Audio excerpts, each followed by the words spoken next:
AP రాష్ట్ర వ్యాప్తంగా ఇప్పుడు డెవలప్మెంట్ ఎలా ఉంది సార్? అంటే కూటమి ప్రభుత్వం అధికారంలోకి వచ్చిన తర్వాత ఎలా అనిపిస్తుంది డెవలప్మెంట్?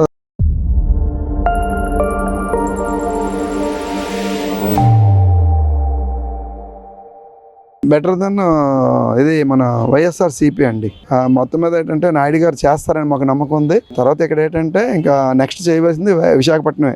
ఇంకా సోర్సెస్ లేదు, ఆప్షన్ లేదు. విజయవాడ అంటే ఇంకా లేదు, వైజాగ్లోనే చేయాలి. వైజాగ్లో అన్ని వనరులు ఉన్నాయి. చక్కగా ఏం చేయాలన్నా బీచ్ లైన్ కానీ లేకపోతే సిటీ వైజ్ కానీ సిటీ అవుట్స్కట్స్ కానీ బ్రహ్మాండంగా డెవలప్ చేయడానికి ఉన్నాయి. గవర్నమెంట్ దాన్ని పూనుకుంటే చేస్తే దానివల్ల బాగుంటుంది. తర్వాత ఫ్యూచర్లో ఇక్కడ ఇండస్ట్రీస్ కానీ లేకపోతే సాఫ్ట్వేర్ డెవలప్మెంట్ కానీ ఇవన్నీ కూడా ఇక్కడ త్వరలో రాబోతున్నాయి. తర్వాత ఆల్ కంపెనీస్ కూడా రాబోతున్నాయి. తర్వాత ఏంటంటే ఎక్కడ అనేది ఎంప్లాయ్మెంట్ సోర్సెస్ ఉందని నా నమ్మకం. ఎందుకంటే అది ఎన్నాళ్ళు జరుగుతుంది అనేది మనం చెప్పలేము. ఇన్ ఫ్యూచర్ మటు మాత్రం విశాఖపట్నం బాగా డెవలప్ అవుతుంది. కాకపోతే ఇంతకుముందు ఆంధ్ర తెలంగాణ కలిసి ఉన్నప్పుడు ఓన్లీ హైదరాబాద్ మీద దృష్టి పెట్టారు ఏ సీఎం అయినా సరే. కానీ విశాఖపట్నం మీద ఇప్పుడు కంపల్సరీ అయిపోయింది. విశాఖపట్నం మీద డెవలప్ చేయాలనేది కంపల్సరీ అయింది. చేస్తారు, చెయ్యాలి. ఇంకా ఫ్లైఓవర్స్ కూడా బోల్డ్ అని చేయాలి ఇక్కడ అని మాకు అది జరుగుతుందని మాకు నమ్మకం ఉంది. ఎందుకంటే నాయుడు గారి హయాంలో చేస్తారని నాకు నమ్మకం కలుగుతుంది. అందువల్ల ఏంటంటే ఇప్పుడు ఈ సోర్సెస్ అన్ని ఉండి డెవలప్ అయితే చాలా మంది ఇక్కడ ఉంటారు చక్కగా. మరొకటి ఏంటంటే హైదరాబాద్ కానీ విజయవాడ కన్నా విశాఖపట్నం చాలా సామరస్యమైనటువంటి ప్రదేశం. ఎటువంటి గొడవలు ఉండవు. All states like Visakhapatnam. నేను ఇప్పుడు చెప్తున్నాను, ఇక్కడ ఇండస్ట్రీస్లో వర్క్ చేసిన వాళ్ళు కానీ, నేను డిఫెన్స్లో వర్క్ చేసి రిటైర్ అయ్యాను. కానీ ప్రతి ఒక్కరు కూడా సెటిల్ అయ్యి విశాఖపట్నంలోనే ఉంటున్నారు. చాలా మంది విశాఖపట్నంలో ఉంటారు. అదర్ స్టేట్స్ కూడా పిల్లలు ఎక్కడ సెటిల్ అయినా వాళ్ళ తాలూకా స్టేట్ వెళ్ళడం కూడా లేదు. నేను చాలా మందిని అబ్జర్వ్ చేస్తే మా కంపెనీలో ఉన్న వాళ్ళని బట్టి నేను అబ్జర్వ్ చేసి చెప్తున్నాను. అలాగే అన్ని కంపెనీలు కూడా ఉండొచ్చు కదా. అందుచేతను రాబోయే రోజుల్లో విశాఖపట్నం మాత్రం మరింత ఎక్కువగా డెవలప్ చేస్తారు, చెయ్యాలి. అది మస్ట్ అండ్ షుడ్గా. అది మళ్ళీ వచ్చే ఎన్నికల్లో ఇప్పుడు కూటమి ప్రభుత్వం అధికారంలోకి వస్తే బాగుంటుంది అంటారా? మళ్ళీ వైసీపీ అధికారంలోకి వస్తే బాగుంటుందా? టీడీపీ రావాలండి. టీడీపీ రావాలి. వైఎస్ఆర్సీపీ ఇప్పుడు ఒకవేళ వచ్చింది అనుకోండి, ఇప్పుడు 5 సంవత్సరాల్లో డెవలప్మెంట్ ఏం కనిపించలేదు. ఇప్పుడు మనకి ఏ పార్టీ అయినా పర్వాలేదు, మనకు పనిచేసే వాళ్ళు కావాలి. మనం పనిచేసేటప్పుడు ఎంతో కొంత పని చేశారనుకోండి, అప్పుడు ఏ ప్రజలైనా దాన్నే చూస్తారు కదా. ఇప్పుడు మీరైనా నేనైనా అదే చెప్పాలి. మనకు ప్రభుత్వం పార్టీ మనకొద్దు, ఎవరైనా ఒకటే. కాకపోతే కాస్త కోస్త పని చేస్తే దాన్ని ఎవరైనా ప్రజలు అనేది చూసుకుంటారు, ఎన్నుకుంటారు కూడా. ఎందుకంటే 5 సంవత్సరాలు కొద్దిగా ఇబ్బంది పడ్డాం. ఆ ఇబ్బంది లేకుండా ఈయన వస్తే చేస్తారని ఆ నమ్మకం ఉంది. తర్వాత ప్రూవ్ ఉంది. ఉదూతులో 1 వారం రోజులు ఇక్కడ ఆయన ఉండి ఉదూతులో పవర్ వాటర్ ఎంత చక్కగా 1 వారం రోజులు ఇక్కడ ఉండి చేయించారు. తర్వాత ఏంటంటే ఇప్పుడు ఈ ఆఫీసెస్ ఉన్నాయి కదా, ఈ సర్వీస్ ఆఫీసెస్ అన్నీ కూడా ఆయన అంటే కొద్దిగా భయం కూడా ఉంది. ఆయన ఏంటంటే ఆ కంట్రోలింగ్ అలా ఉంటుంది. అందుచేతను ఆ నమ్మకం మళ్ళీ ఆయన వస్తే బాగుంటుందని ఆశ. అది అంటే ఇప్పుడు చూస్తే ఇంకా ఏం డెవలప్మెంట్ చేస్తే బాగుంటుంది అంటారు? డెవలప్మెంట్ అంటే ఇంకా ఉద్యోగ భద్రతే. డెవలప్మెంట్ అంటే ఇంకా సాఫ్ట్వేర్ డెవలప్ చేయాలి, ఇండస్ట్రీస్ డెవలప్ చేయాలి. ఇండస్ట్రీస్ ఆల్రెడీ ఉన్నాయి, దాన్ని జాగ్రత్తగా కాపాడుకుంటే. దేనికంటే అవుట్ సోర్స్ ఇవ్వకన్నా. అవుట్ సోర్స్ అంటే కాంట్రాక్ట్ కారణ చేయకూడదు. అది గవర్నమెంట్ అండర్లో ఉంటే ఎంప్లాయ్మెంట్ ఉంటుంది. ఆ ఎంప్లాయ్మెంట్కి భృతి అనేది ఉంటుంది. వాళ్ళకి ఏంటంటే ఫ్యూచర్లో వాళ్ళకి ఒక పెన్షన్ అనేది వస్తుంది. అవన్నీ కూడా గవర్నమెంట్ సైడ్ నుంచి రిక్రూట్మెంట్ ఉంటే మనకు సుఖం. ప్రైవేట్ వాళ్ళ దగ్గర రిక్రూట్మెంట్ జరిగితే ప్రైవేట్ వాళ్ళు సంపాదించుకోవడమే తప్ప ఎంప్లాయీకి ఎటువంటి బెనిఫిట్ ఉండదు. అదే గవర్నమెంట్ సైడ్ ఎంప్లాయ్మెంట్ ఉందనుకోండి, పెన్షన్ బెనిఫిట్స్ ఉంటాయి. గవర్నమెంట్ నుంచి ఏ రాయితీలున్నా వస్తాయి. తర్వాత ఏంటంటే పిల్లలు చక్కగా చదివించుకుంటారు. తర్వాత మంచి అభివృద్ధి పదంలో ఉంటారు ఫ్యామిలీస్ కూడా. అంటే ఏంటి, కొనుగోలు కెపాసిటీ పెరుగుతుంది, బాగుంటారు, హాయిగా ఉంటారు. అది మరి లోకేష్ గారు కానీ, పవన్ కళ్యాణ్ గారు కానీ, చంద్రబాబు నాయుడు గారు కానీ వీళ్ళ యొక్క పనితీరు ఏ రకంగా అనిపిస్తుంది సార్ మీరు? నాకు ఎప్పుడైతే నేను విన్నదాన్ని బట్టి అయితే 100% నేను చెప్పలేను. కొంత మెరుగన్నది ఇంత ముందు ఉన్న ప్రభుత్వం మీద జరుగుతుందని నాకు అనిపిస్తుంది. అది అర్థమైందండి. ఆంధ్రప్రదేశ్లో ఇప్పుడు డెవలప్మెంట్ ఎలా ఉందండి? ఇప్పుడు కూటమి ప్రభుత్వం అధికారంలోకి వచ్చిన తర్వాత డెవలప్మెంట్ ఏ రకంగా కనిపిస్తుంది మీకు? ప్రజెంట్ డెవలప్మెంట్ చాలా బాగుంది సార్. ప్రజెంట్ పథకాలు కానీ అంటే వైజాగ్ విషయంకి వస్తే మన రోడ్లు గీట్లు అన్ని డబుల్ రోడ్లు అయిపోవడం, ప్రతిదీ కూడా ఈ పార్కులు కానీ ప్రతిదీ కూడా బాగా డెవలప్ చేస్తున్నారు. ముఖ్యంగా మేము వచ్చినప్పటికి సోలార్ బిజినెస్ చేస్తున్నాం. 2008 నుంచి ఇక్కడ వైజాగ్ లో ఉన్నాం మేము. సోలార్ బిజినెస్ అప్పటికప్పటికి చాలా మార్పులు వచ్చినాయి. ఈ PM సూర్య గారు ప్రోగ్రామ్ తీసుకొచ్చి మొత్తం ఎంతమంది అయితే సోలార్ బిజినెస్ ఏదైతే చేశారో అందరూ కూడా చాలా హ్యాపీగా ఉన్నారు. మొత్తం సోలార్గా బాగా డెవలప్ అవుతుంది ప్రస్తుతానికి. ఈ ప్రతి ఇంటికి కూడా 78,000 సబ్సిడీ రాయితీ అని ఇచ్చేసి అందరూ ముందుకు వస్తున్నారు పెట్టించుకోవటానికి. మెయిన్ సోలార్ అన్నప్పటికీ ఇదివరకు 10 మందికి పెట్టేవాళ్ళం. ఈ సబ్సిడీ రావడం వల్ల 30 రోజులు కూడా అందరికీ వర్క్ ఉంటుంది. మెయిన్ ఇప్పుడు ఎక్కడెక్కడి నుంచో మా విలేజ్ నుంచి జనాలను తీసుకొచ్చి ప్రతి కంపెనీలు అరకు నుంచి పాడేరు నుంచి అందరిని వైజాగ్ తీసుకొచ్చి ఈ సోలార్ ఇండస్ట్రీలోనే ప్రతి కంపెనీకి కూడా ఒక 10 to 20 నెంబర్స్ ఎంప్లాయీస్ ఇక్కడ వైజాగ్ లో బతుకుతున్నారు. వైశాఖ ఏంటంటే ఐటీ సంస్థలు అనేక రకాలుగా తీసుకొస్తూ ఉన్నారు కూటమి ప్రభుత్వం. ముఖ్యంగా నారా లోకేష్ గారు ఐటీ సంస్థలు ఇక్కడ తీసుకొస్తున్నారు కదా, ఎలా అనిపిస్తుంది? ఎంప్లాయ్మెంట్ దొరుకుతుందంటారా? ప్రజెంట్ ఐటీ సంస్థల వల్ల చాలా మంది బీటెక్ ఏరి 10 లక్షల మంది బయటకు వస్తున్నారు.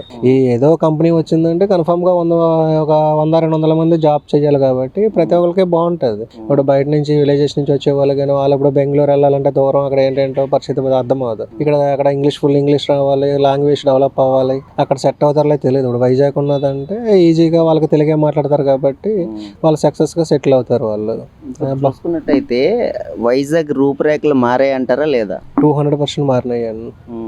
అన్ని రోడ్లు కూడా బాగా డెవలప్ చేశారు. మొత్తం ప్రతిదాన్ని కూడా బాగుంది. సక్సెస్ అనేది బాగుంది. ఆ మెట్రో కూడా త్వరగా వచ్చేస్తే ఇంకా బాగా డెవలప్ అయిపోతుంది. పార్కులు కానీ, రోడ్లు కానీ, డ్రైనేజ్ సిస్టమ్ కానీ ఎలా అనిపిస్తుంది? ప్రెసెంట్ అంతా బాగానే ఉంది సార్. పవర్ కూడా 24 hours పవర్ ఉంటుంది. మాది ఈ శివాజీ పార్క్ ఉన్నదంటే మేము ఎప్పుడు టైం వచ్చినా ఎక్కడికి వచ్చి కూర్చొని ఉంటాం. మేము మార్నింగ్ టైం వస్తాం, ఈవినింగ్ వస్తాం. ప్రతిదీ చాలా నీట్గా మొత్తం అన్ని రోడ్లు కూడా 24 hours అన్నది చాలా బాగానే ఉంటుంది. ట్రాఫిక్ విధంగా కానీ అన్ని విధాలు కూడా బాగా సక్సెస్ అయింది సార్. అంటే ఇప్పుడున్న గవర్నమెంట్ ఇంకా ఏం చేస్తే బాగుంటుంది అనుకుంటున్నారు? ఇంకా అంటే ప్రజెంట్ అన్ని స్కీమ్స్ రన్ చేస్తే ఇంకా మంచిది సార్. ప్రజెంట్ ఉన్న స్కీమ్స్ అన్ని కూడా బాగా రన్ చేస్తే ఇంకా బాగుంటుంది అన్నమాట. ఇంకా ఏంటంటే ప్రతి దాంట్లో కూడా ఇంకా ఇప్పుడు సబ్సిడీ 78,000 ఉంది మా సోలార్ విషయంలోనే. అది ఇంకా కొంచెం పెంచారంటే ఇంకా 10 మంది ముందుకు వస్తారు. అది సార్. సూపర్ 6 పథకాలు అంటున్నారు. సూపర్ 6 పథకాలు అమలు అయినట్టు అంటారా? సూపర్ 6 మనం చూస్తున్నాం కదండి. ప్రజెంట్ అన్ని బాగానే అందుతున్నాయి. ప్రజెంట్ అన్ని కూడా బాగానే ఉన్నదండి. నెక్స్ట్ మళ్ళీ ఏ గవర్నమెంట్ వస్తే బాగుంటుంది అనుకుంటున్నారు? అదే మళ్ళీ సేమ్ గవర్నమెంట్ వస్తే చంద్రబాబు నాయుడు గారి వల్ల ఏమవుతుందంటే మొత్తం రూల్స్ అండ్ రెగ్యులేషన్స్ అన్నీ బాగుంటాయి. ప్రతి ఆఫీసులో వర్క్లు జరుగుతాయి. ప్రజెంట్ అంతా కూడా పంచువాలిటీ అనేది బాగుంటుంది. Thank you sir. కూటమి ప్రభుత్వం అధికారంలోకి వచ్చిన తర్వాత అభివృద్ధి కానీ, డెవలప్మెంట్ కానీ, సంక్షేమం కానీ ఇప్పుడు ఎలా అనిపిస్తుందండి మీకు? గత ప్రభుత్వంతో పోలిస్తే చాలా బాగుందండి. కాకపోతే ఇంకా చాలా డెవలప్మెంట్ అవ్వాల్సింది అయితే ఉంది. విశాఖపట్నం అంటే అసలు చెప్పాలంటే నిధులు పెట్టి ఇలాంటి విశాఖపట్నంలో ప్రజెంట్ ఉన్న ఏదైతే డెవలప్మెంట్ ఉందో బాగుంది. కాకపోతే కొన్ని ఏరియాస్లో రోడ్లు కూడా ఇంకా పూర్తిగా ఇంకా మెరుగుపడాల్సిన పరిస్థితి ఉంది. అంటే విశాఖపట్నంలో చాలా మెయిన్ ప్లేసెస్లో చాలా బాగుంది, వెల్ అండ్ గుడ్, ఫైన్. కానీ ఇది సరిపోదు. ఎందుకు కారణం ఏంటంటే టూరిజంలో నెంబర్ 1 కేటగిరీలో విశాఖపట్నం చూడాలని మా కోరిక. కారణం ఏంటంటే ఆంధ్రప్రదేశే కాదు చుట్టుపక్కల రాష్ట్రాలు ఎక్కడా కూడా లేని వనరులు విశాఖపట్నంలో ఉన్నాయి. టూరిజంకి డెవలప్మెంట్ చేయాలంటే విశాఖపట్నం మించిన సిటీ అయితే లేదని నా అభిప్రాయం. అంటే రాష్ట్ర వ్యాప్తంగా ఇప్పుడున్న అభివృద్ధి కానీ, డెవలప్మెంట్ విషయంలో చూసుకున్నట్టయితే ఇన్ఫ్రాస్ట్రక్చర్ కానీ, అంటే ఏదైతే రోడ్లు, మౌలిక సదుపాయాలు కూడినటువంటి ఏదైనా డెవలప్మెంట్ చేయాల్సినవి ఇంకా ఏమైనా ఉన్నాయంటారా? డెవలప్మెంట్ అసలు ఎలా ఉంది ఇప్పటి వరకు గత ప్రభుత్వంతో చూసుకున్నట్టయితే? వెల్ సార్, చాలా బాగుంది. గత ప్రభుత్వంతో పోల్చుకుంటే డెవలప్మెంట్ అయితే చాలా బాగుంది. ఇంకా చేయాలి సార్. రోడ్లు, భవనాలు కానీ, లేకపోతే కొన్ని ఇన్ఫ్రాస్ట్రక్చర్స్ కానీ, అలాగే ఇప్పుడు పెట్టుబడులు కూడా, రాష్ట్రానికి కావాల్సిన పెట్టుబడులు కూడా ఇంకా సేకరించాల్సిన బాధ్యత రాష్ట్ర గవర్నమెంట్కి ఉంది. ఎందుకంటే పెట్టుబడులు వస్తేనే మనం డెవలప్ చేయడానికి ఫైనాన్షియల్ గా సపోర్ట్ ఉంటుంది. సో అడ్మినిస్ట్రేషన్ అయితే చంద్రబాబు నాయుడు గవర్నమెంట్ లో ఎప్పుడు అడ్మినిస్ట్రేషన్ టాప్ లో ఉంటుంది. ఆ విషయం అందరికీ తెలిసిందే. కొన్ని విషయాలు అంటే ఇప్పుడు గవర్నమెంట్ డిపార్ట్మెంట్స్ లో కొన్ని లోటుపాట్లు ఉన్నాయి. అవి కూడా సరిచేయాల్సిన బాధ్యత గవర్నమెంట్ కి ఉంది. నెక్స్ట్ ఫస్ట్ ఆఫ్ ఆల్ ఏంటంటే టూరిజం నాకు తెలిసి Visakhapatnam tourism number 1 place. So tourism development చేయాలని మేము అనుకుంటున్నాం. కొన్ని ప్లేసెస్ ఉన్నాయి, ఇంకా డెవలప్మెంట్ చేస్తే బాగుంటుంది అనుకుంటున్నాం. అలాగే సముద్రంలో దొరికే కొన్ని ఖనిజాలు కూడా, అంటే కొన్ని రాష్ట్రాలు కానీ, కొన్ని దేశాలు కానీ సముద్రంలో దొరికే ఖనిజాలని చాలా విలువగా వెతికి తీసి దాన్ని వాడుకునే పరిస్థితులు అయితే ఉన్నాయి. ఇప్పుడు అలాంటిది మన రాష్ట్ర గవర్నమెంట్ దాని మీద కూడా దృష్టి పెట్టాలని చెప్పి అనుకుంటున్నాం. అంటే ఇప్పుడు విశాఖకు గూగుల్ డేటా సెంటర్ కానీ, కార్నిజెంట్ కానీ, టీసీఎస్ కానీ ఇలాగ రకరకాల కంపెనీలన్నీ ఇప్పుడు తీసుకొస్తూ ఉన్నారు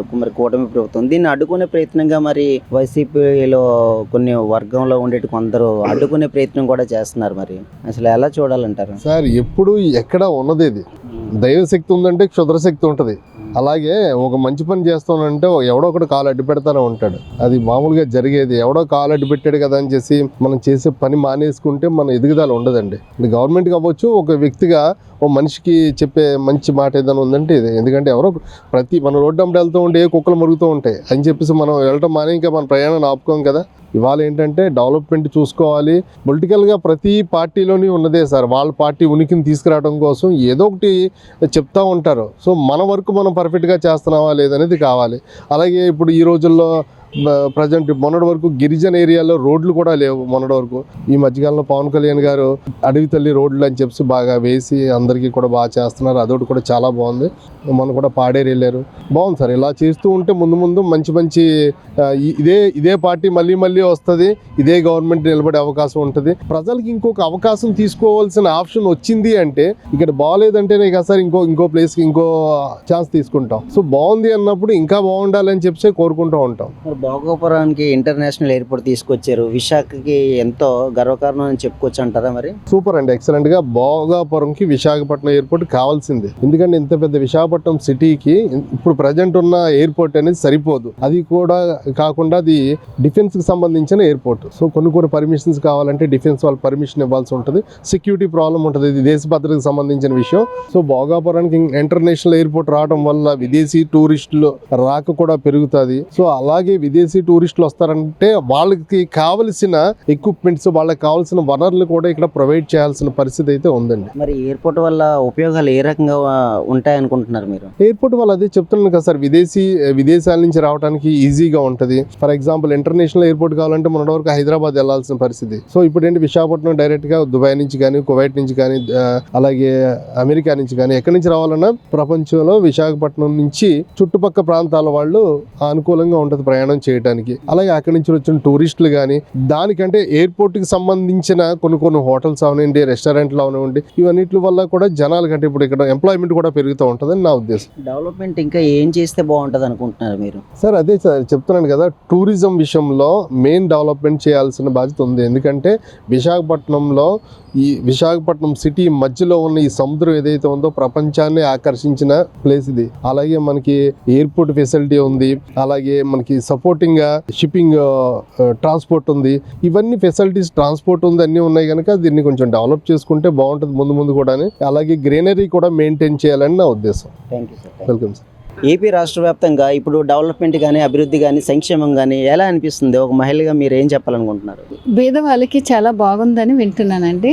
అది ఏంటంటే వాళ్ళకి గుడిసెల్లో ఉంటారు కదా, చిన్న పూర్ పీపుల్స్, వాళ్ళందరూ చాలా హ్యాపీగా ఉంటున్నారని అదొకటి విన్నానండి. తర్వాతను మా పనమ్మాయి కూడా మాకు ఈ ప్రభుత్వం వచ్చాక చాలా బాగుందండి, మాకు పిల్లలకి అంతా బస్సుకు వచ్చేది అంతా ఫ్రీగా ఉంది, దిగబెట్టేసి మేము సేఫ్గా వెళ్ళి వస్తున్నాము, అదంతా చాలా బాగుంది అని విన్నానండి. బీద వాళ్ళకైతే చాలా బాగా చూస్తున్నారు నాయుడు గారు అని మాత్రం నేను విన్నానండి. ఈ ప్రభుత్వం మళ్ళీ వస్తే ఇంకా చాలా హ్యాపీగా ఉంటారు పూరు పీపుల్స్ అంతా అని నా తాలూకా. ఇప్పుడు రోడ్లు కానీ, డ్రైనేజ్ సిస్టమ్ కానీ ఇప్పుడు ఎలా అనిపిస్తుంది అంటే రాష్ట్ర వ్యాప్తంగా డెవలప్మెంట్ విషయంలో చూసుకున్నట్టయితే మీకు ఏ రకంగా అనిపిస్తుంది? రోడ్లు అన్నీ బాగానే ఉన్నాయండి, కానీ కొన్ని ఏరియాలు మాత్రం కొంచెం డెవలప్ అవ్వలేదు. అది కొంచెం ఆ ఏరియాలో ఉండే వాళ్ళు చూస్తే కొంచెం అది కూడా బాగుంటుందని, ఆయన వరకు వెళ్ళలేదు కాబట్టి అది తెలియలేదు. అక్కడ ఉండే ఏరియా వాళ్ళు కొంచెం అది చెప్తే బాగానే ఉంటుందండి. నాయుడు గారి ప్రభుత్వం అంటే ఇంకా సూపర్ అండి. 2029 ఎలక్షన్లో మళ్ళీ వైసీపీ అధికారంలోకి వస్తే బాగుంటుంది అంటారా? టీడీపీ కూటమి ప్రభుత్వం అధికారంలోకి వస్తే బాగుంటుంది అంటారా? అండి ఇప్పుడు ఆయన చేశారు ముందు ఆయన, కానీ ఇప్పుడు నాయుడు గారు వచ్చాక అందరూ హ్యాపీగా ఉంటున్నారు. అది చాలా మంది పూర్ పీపుల్స్ వాళ్ళు తాలూకా ఆనందం, రైతుల తాలూకా ఆనందం, అదంతా చూస్తే మాకు నాయుడు గారు వస్తే మంచిది, ఇంకా బాగుంటుంది అని అనిపిస్తుందండి. దానికి తోడు పవన్ కళ్యాణ్ గారు ఒకటి, ఆయన కూడా కొంచెం మంచిగా చూస్తారు. వరకు వెళ్ళి ఇదంతా చాలా బాగా చూశారు ఆయన. అటు వెళ్ళాం మేము అందరూ. పవన్ కళ్యాణ్ గురించి అయితే అనేసి చాలా గొప్పగా గొప్పగా చెప్తున్నారండి అక్కడ ట్రైబల్స్.